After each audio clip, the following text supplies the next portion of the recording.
Okay, so in this video, we're going to take a look at dividing decimals. And there's a series of steps here in red that we're going to follow, and this will all make a lot more sense when we do an example.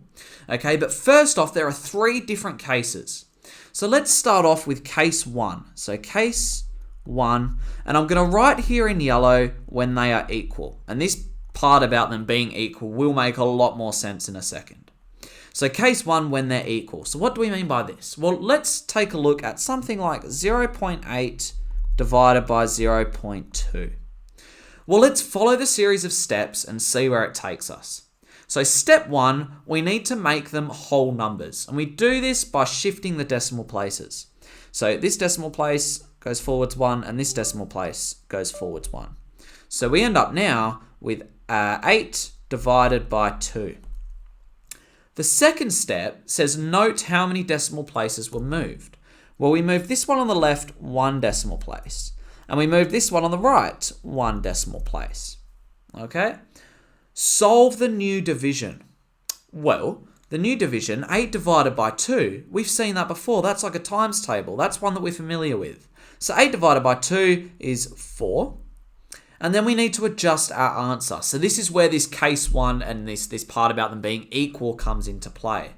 So what do we mean by them being equal? We mean that this one here has been moved the same number of decimal places in the same direction that this one here has been moved. So they've both been moved 1 decimal place forwards. And in that case, they are equal, and our result is that they stay unchanged. So our answer remains unchanged. Our final answer for this is 4. So 0.8 divided by 0.2 is 4. So let's take a look at another example. So I'm going to rub this out. Let's go for another one where we have something like 0.96 divided by 0.12.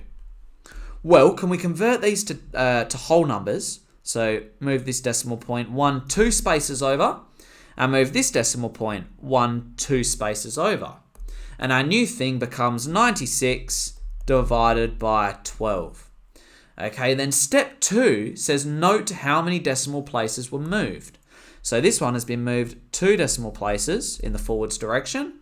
And this one has been moved 2 decimal places in the forward direction. So they've both been moved the same amount. So we'll come back to that, but we can already see that this is going to be case 1 when they're equal.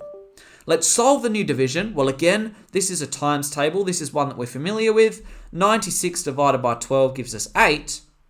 And then step 4, we have to adjust our answer. So is there any adjustments to be made here? Well, this one here has been moved 2 decimal places forwards. This one's been moved 2 decimal places forwards. So they're equal, so our answer remains unchanged. It stays as 8. Now, there are 2 more cases, and we'll take a look at those. So I'm just going to move this over to here to give us some room for case 2. So let's come down here and we'll do case 2 in purple. Let's do case 2. And case 2 is when our decimal point movement, the one on the left, is bigger than the right. So this will make some more sense in a second. So let's take a look at an example. Let's say that we do 0.12 divided by 0.4. Well, let's follow the steps again and see where this takes us. So let's make them whole numbers. So we move the decimal place 2 positions, okay, to give us 12. And we move this decimal place only 1 position. Well, something different's going on here. So note how many decimal places were moved. This one's gone 2 decimal places forwards, and this one's only gone 1 decimal place forwards. Solve the new division. Well, 12 divided by 4, that's a nice times table. That gives us 3. And then we have to adjust our answer. Well, what happens here?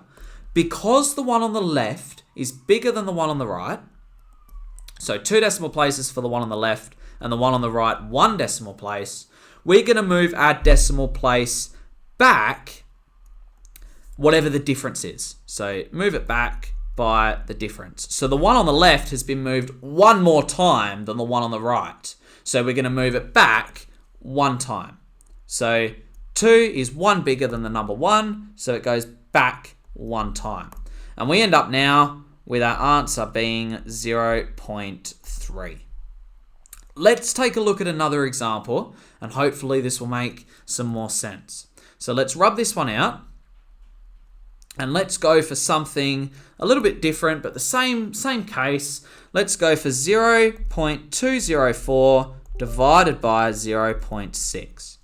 Well, first step, make them whole numbers. So let's move this decimal place 1, 2, 3 places, and we'll move this decimal place only one place, so they're different. Okay. We end up with 204 divided by 6. And now note how many decimal places they were moved. So the one on the left, 3 decimal places, and the one on the right, 1 decimal place. Can we solve the new division now? Well, this one isn't a times table. We're going to have to use our long division here. So let's go for 6 into 204. And well, 6 goes into 2 0 times. 6 goes into 20, it goes 3 times into 18, and then 2 left over. And 6 goes into 24 4 times. So we get a nice answer there of 34. But we now need to, in step 4, adjust our answer. So what's happened? Well, the left one is 2 lots bigger than the right one because 3 is 2 bigger than the number 1. So we need to go back 2 times. So 2 times back. And our final answer, 0.34. So that's case 2. That's when the left is bigger than the right. Now case 3, we'll just move this over, give ourselves some more room. Case 3 works in a very, very, very similar way. But we just move the decimal point in a different direction. So I'm going to pick green. And let's go, so case 3,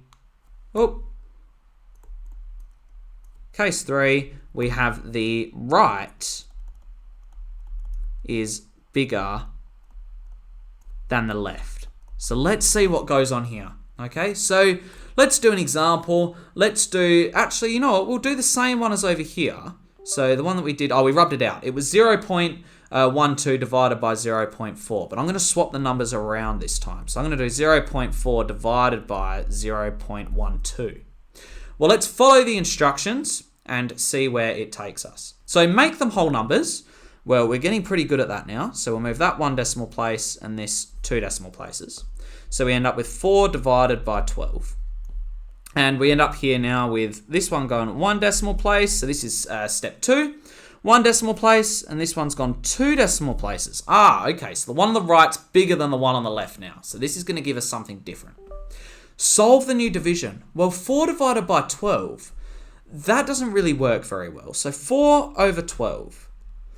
We know our equivalent fractions. This is the same as 1/3 because we can divide this by 4 and divide this by 4. That gives us 1/3.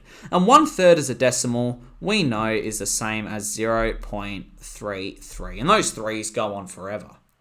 But what do we do to this decimal point now? Well, rather than moving it to the left, we move it to the right, whatever the difference is. So this one here has been moved 2 decimal places, whilst the one on the left only 1 decimal place. So the one on the right has been moved 1 more time than the one on the left. So our decimal point needs to go 1 place to the right this time. And we end up with our final answer being 3.3. So 0.4 divided by 0.12 gives us 3.3.